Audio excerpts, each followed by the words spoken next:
Hello friend. मेरा नाम है तबारक और मैं आज आप लोगों के लिए लेके आया हूँ हिंदी व्याकरण का वीडियो जिसका नाम है शब्द और उनके भेद। शब्द और उनके भेद का ऑब्जेक्टिव प्रश्न जो कि व्याकरण के लिए काफी महत्वपूर्ण है। आप चाहे जिस भी बोर्ड का तैयारी करते हैं उसमें अगर आपका हिंदी व्याकरण कंप्लीट नहीं होता है तो फिर आपका बेसिक व्याकरण यानी कंप्लीट नहीं होगा। तो आज मैं शब्द और उनके भेद का कुछ ऑब्जेक्टिव प्रश्न लाया हूँ जो कि काफी महत्वपूर्ण है। माय यूट्यूब चैनल नेम तबारक टीचर्स। अगर वीडियो पसंद आए तो लाइक शेयर एंड चैनल को सब्सक्राइब जरूर करें। तो चलिए हम वीडियो को स्टार्ट करते हैं।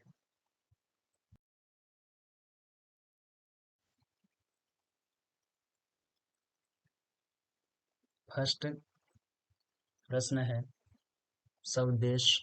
उदाहरण है आपका ऑप्शन है ए रूढ़ का, बी योग रूढ़ का, सी यौगिक शब्द का, डी तद्भव का। तो आपका एक का राइट ऑप्शन हो जाएगा ऑप्शन नंबर सी यानी कि यौगिक शब्द का। तो चलिए हम दूसरे प्रश्न की ओर बढ़ते हैं।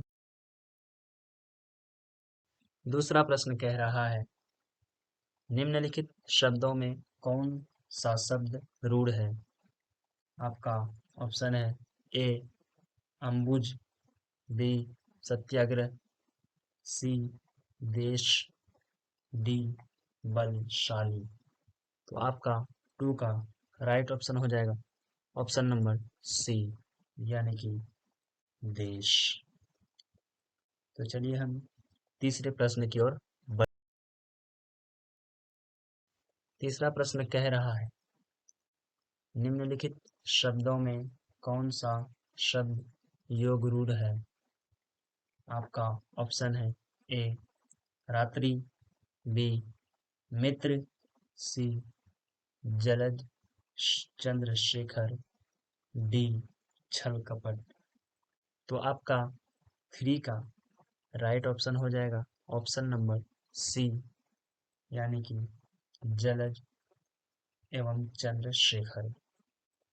वीडियो को ध्यान पूर्वक से देखें और अच्छे से याद करें। तो चलिए हम चौथा प्रश्न की ओर बढ़ते हैं।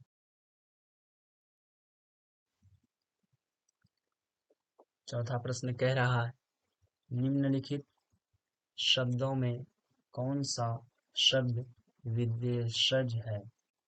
आपका ऑप्शन है ए दूध, बी चाकू, सी जल, डी आम्र। तो आपका चार का राइट ऑप्शन हो जाएगा ऑप्शन नंबर बी यानी चाकू। तो चलिए हम पांचवा प्रश्न की ओर बढ़।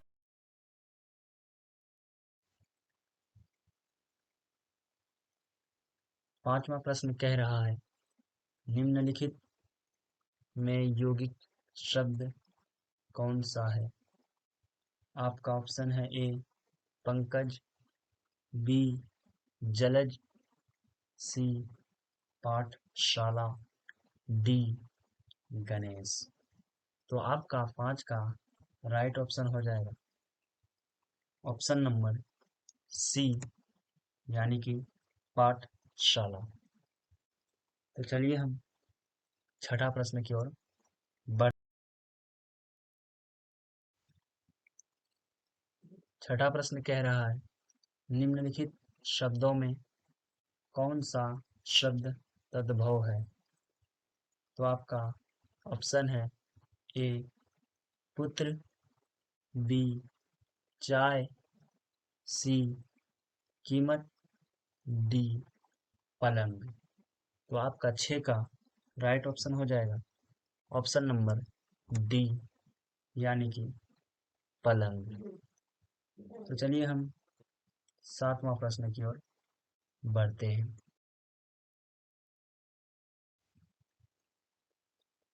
7वां प्रश्न कह रहा है, निम्नलिखित शब्दों में कौन सा शब्द तत्सम है?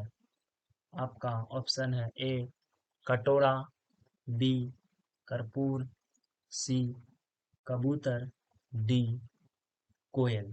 तो आपका 7 का जो राइट ऑप्शन हो जाएगा ऑप्शन नंबर बी, यानी कि कर्पूर।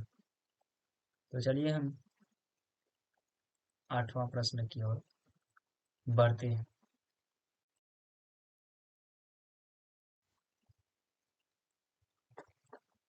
8वां प्रश्न कह रहा है, निम्नलिखित शब्दों में कौन सा शब्द अविकारी है?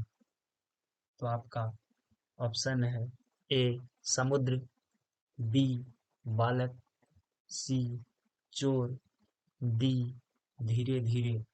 तो आपका 8 का राइट ऑप्शन हो जाएगा ऑप्शन नंबर डी, यानी कि धीरे धीरे।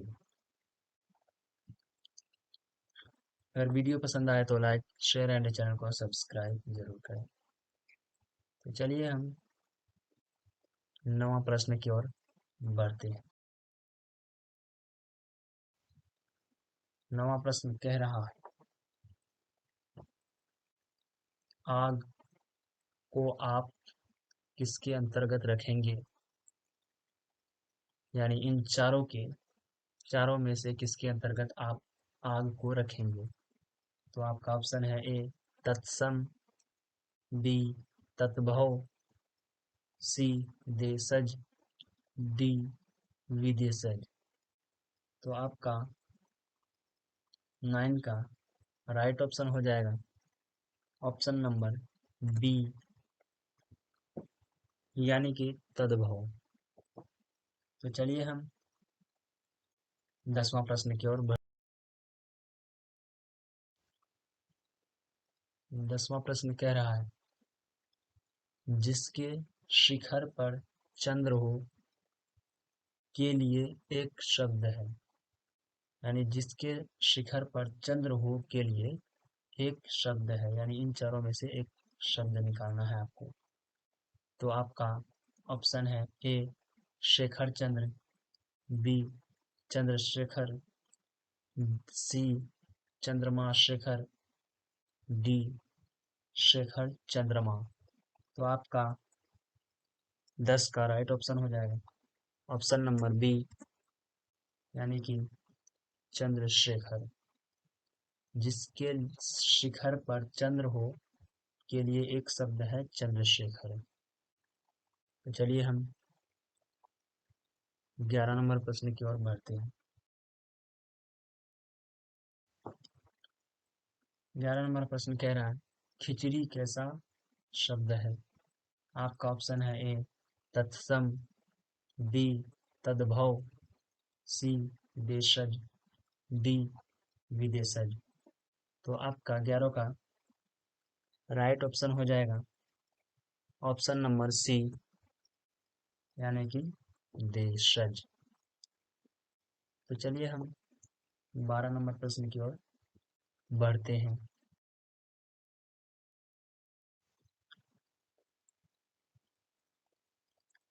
12 नंबर प्रश्न कह रहा है, खेत और ठोस किस प्रकार का शब्द है? आपका ऑप्शन है ए देशज, बी विदेशज, सी तत्सम, डी तद्भव। तो आपका 12 का राइट ऑप्शन हो जाएगा ऑप्शन नंबर ए, यानी कि देशज। तो चलिए हम 13 नंबर प्रश्न की ओर बढ़ते हैं। 13 नंबर प्रश्न कह रहा है, उत्पत्ति की दृष्टि से शब्द के कितने भेद हैं?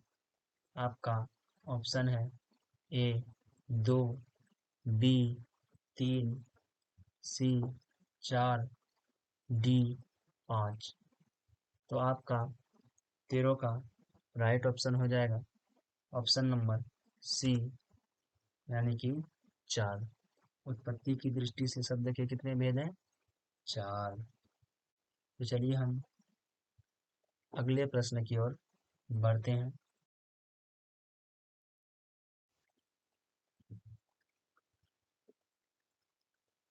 अगला प्रश्न कह रहा है रूपांतर रूपांतर रूपांतरण रूपांतर की दृष्टि से शब्द के कितने भेद हैं? आपका ऑप्शन है ए 2, बी 3, सी 4, डी 5। तो आपका 14 का राइट ऑप्शन हो जाएगा ऑप्शन नंबर ए, यानी कि 2। रूपांतर की दृष्टि से शब्द के कितने भेद हैं?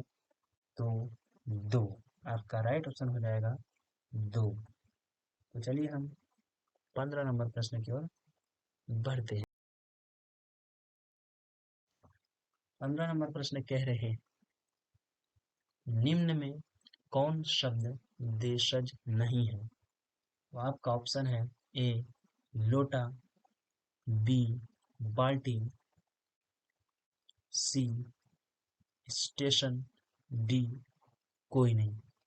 तो आपका 15 का राइट ऑप्शन हो जाएगा ऑप्शन नंबर सी, यानी कि स्टेशन। तो चलिए हम 16 नंबर प्रश्न की ओर बढ़ते हैं।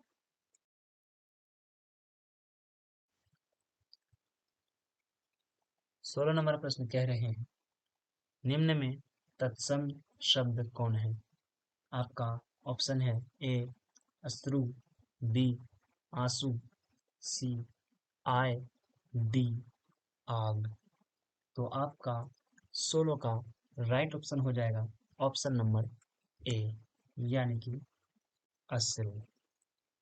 वीडियो पसंद आए तो लाइक, शेयर एंड चैनल को सब्सक्राइब जरूर करें। माय यूट्यूब चैनल नेम तबारक टीचर्स।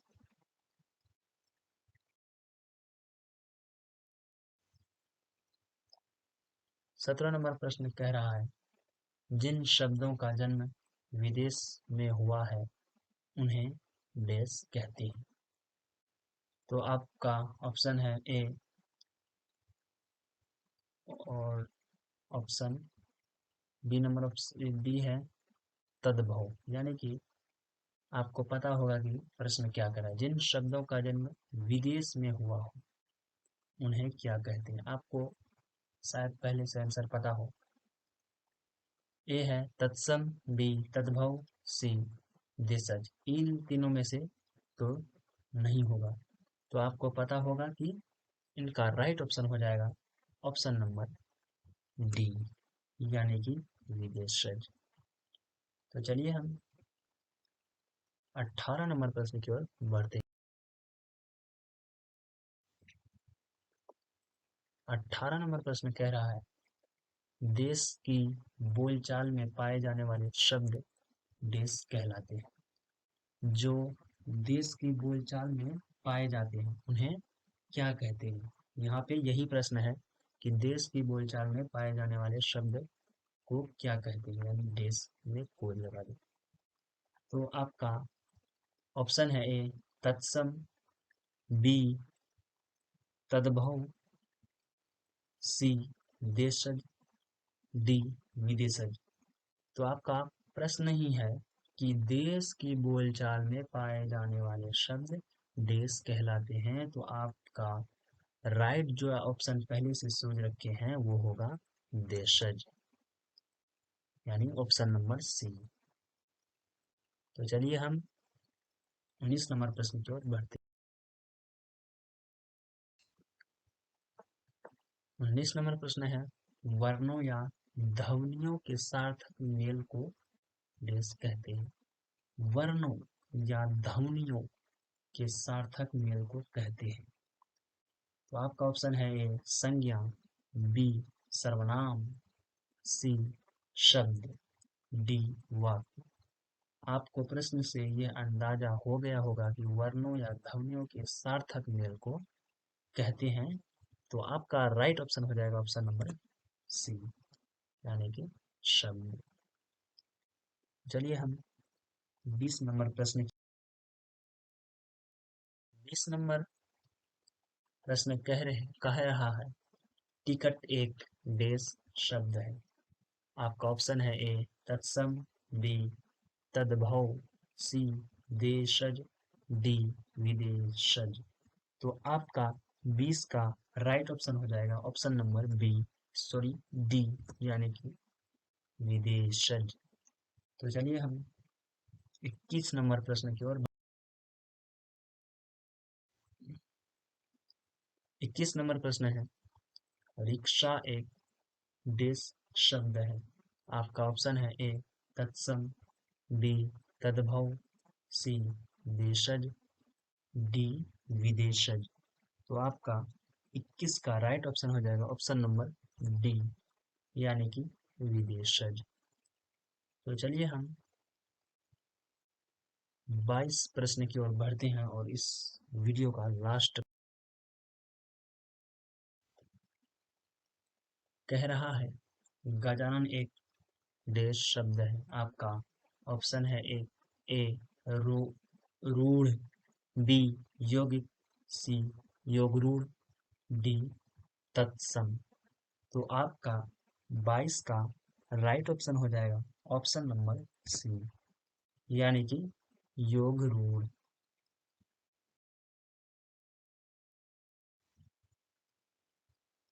वीडियो पसंद आए तो लाइक शेयर एंड चैनल को सब्सक्राइब जरूर करें।